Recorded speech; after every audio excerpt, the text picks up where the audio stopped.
season, their defense was outscoring the opponent's offense. The Seminole offense, meanwhile, scoring 44.3 points per game. Number one in the rankings, number one in scoring defense, number one in scoring offense. They also have, of course, the number one player in college football so far, Charlie Ward. A big game for his Heisman chances today. And Lou Holtz knows that all of that scoring offense stems from number 17. A good ball game today. You can just about hand deliver that chunk of bronze to Tallahassee. If he struggles, there may be a Heisman race. Here's Holtz on the effect that Ward has on that Knowles offense. Nobody is inhuman, and 16 touchdowns and 1 interception is rather incredible, and that's because he's got great peripheral vision, and he has the ability to scramble, and the receivers do a great job of finding the open areas, so they make a lot of big plays. I know they run a fast break offense, and sometimes you have to use a full court press. I think that we're going to have to pressure them a little bit.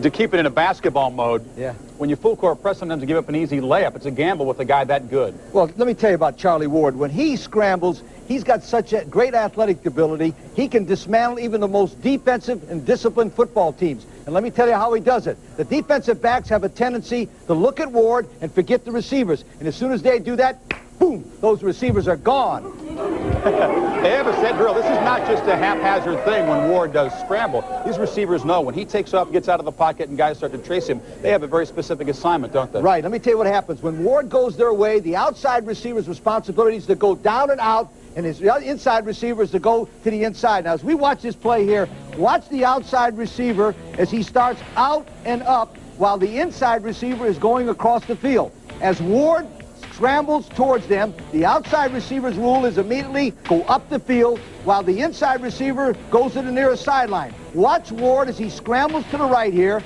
He sees Matt Fryer against Miami. It's a design play. He hits Matt Fryer for a touchdown. That play was designed.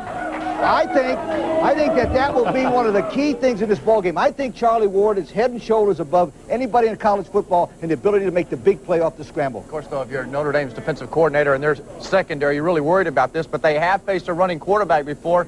First game of the season against Northwestern, it was Lynn Williams, their quarterback, who presented a little bit of a problem for them. You see what I'm talking about here? Williams, he made them struggle because of his athletic ability. Yes, it is similar to Ward's, but this guy's nowhere near as quick. Once that secondary makes their move, then somebody's going to beat them. It's going to be a real challenge, but there is a huge difference between Williams and Ward. Once Williams leaves the pocket, he runs the football. Once Ward leaves the pocket, the guy may pull up at the line of scrimmage on the outside and throw the football, just as you saw on that tape. But the big scramble that did beat Miami for the touchdown there. A big question for me, can the sophomores on Florida State's offensive line handle the experienced seniors of the Notre Dame defensive line? Florida State's offensive line as healthy as they have been for a big game in a long, long time. Meanwhile, for the Notre Dame offense, we all know it's power football, and something that Bobby Bowden says reminds him of Lou Holtz's mentor, Woody Hayes, old-fashioned smash mouth. But I watched his offense. It reminded me of the old Ohio State teams of Woody Hayes back in the late 60s and early 70s. You know, they just took the ball and physically took it to you and tried to beat you physically, you know. And they were so good, they did it most of the time. One thing Notre Dame does, and they do it well, is drive the defensive line downfield. Face a lot of 8-men fronts, but they still excel. Look how the backside guard and tackle open up a huge hole for the running back. Even Corso could have gotten through this thing. No. That is stretching it just a little bit. But the bottom line, against USC, they had 8 men on the line of scrimmage again. Yet they still smash-mouth killed the football players. These two football teams are undefeated because their offensive line plays hard, smart, tough, aggressive football. And today, battle stations will be manned. Ready to engage in combat. The battle will be decided in the trenches by foot soldiers dug in the line of scrimmage. We've got to attack, and we've got to move people around. You know, we can't attack those things all game. So we're gonna spread out the black and blue marks on our football players. With an average weight of 290 pounds across the front, the Irish offensive line will enjoy a robust advantage. But no one's like Notre Dame. Notre Dame knows how to continue to pound the ball at you, and eventually you're going to break, and they just keep pounding and pounding. We're going to get tested in a dimension we have not been tested before. We've played against big athletes, but these are big, athletic football players. They got ability. People have kind of looked down on us all year, and here's another challenge, Notre Dame. People think they're going to run all over us, and that's just not going to happen. The Seminole front seven will compensate with what at times will appear like 15 men on the field, as their quick pursuit to the ball will be a real advantage. No team has really had a bunch of success running the ball on them, and we'd like to do that. We're going to have to play pretty much flawless football if we hope to move the ball on them, especially on the ground. We'll throw the ball a little bit to keep people off balance, just to make sure they're playing us honestly, not trying to cheat the run. But if they come up and take away the run, I feel very comfortable we can throw the ball to win. We're not just a unidimensional team, and we do have an aerial attack. When Notre Dame has been able to pass, they've done it effectively only after they've established the run through play action. The key remains, though, the hand-to-hand combat. You know, he's got these gorillas on the offensive line. And we're going to go after them with gazelles. I know who's going to win the battle when they run into each other.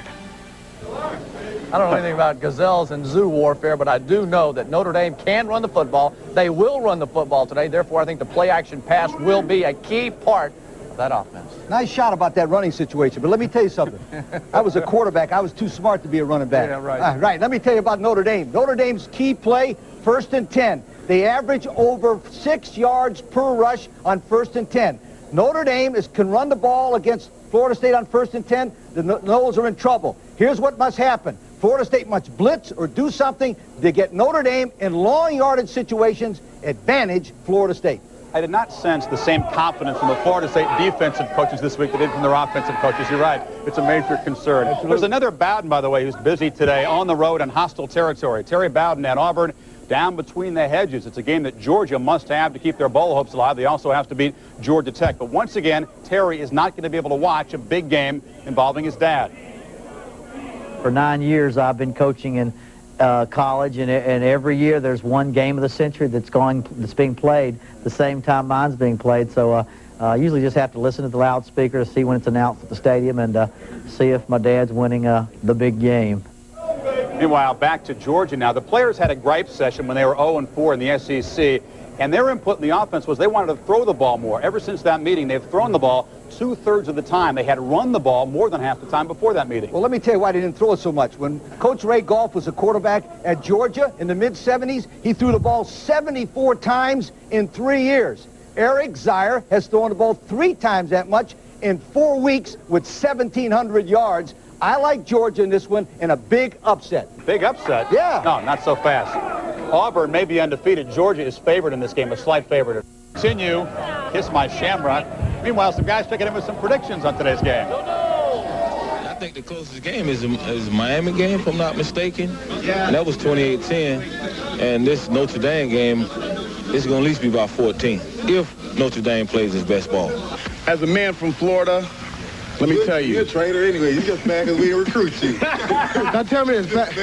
I could have played for Florida State, but I wanted to win a national championship. Thank you. Pat Carter, can I have your sentiments on the game? Matter of fact, I'd rather take over the mic. Great. And there you have it, folks. Notre Dame by 6, South Bend, Indiana. Watch it. Be there.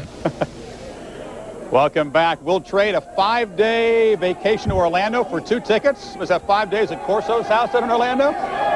I'd trade that for some tickets for this game as well.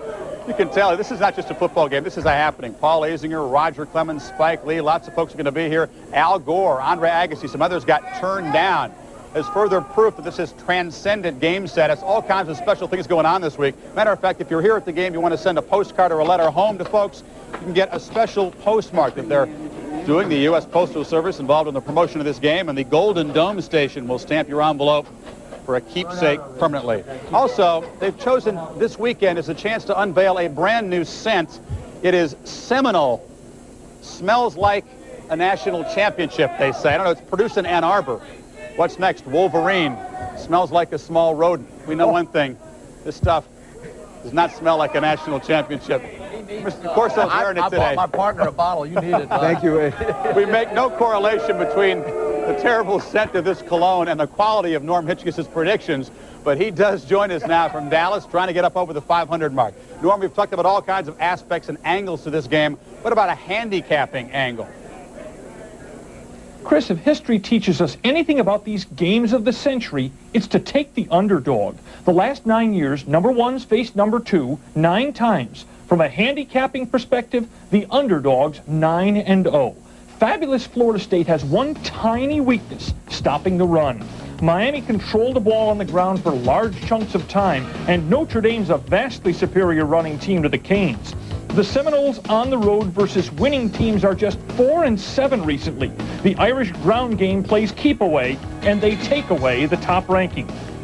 Can you imagine a team whose offense hasn't scored in 3 games and hasn't thrown a touchdown pass all season being a big favorite? That's Vandy today.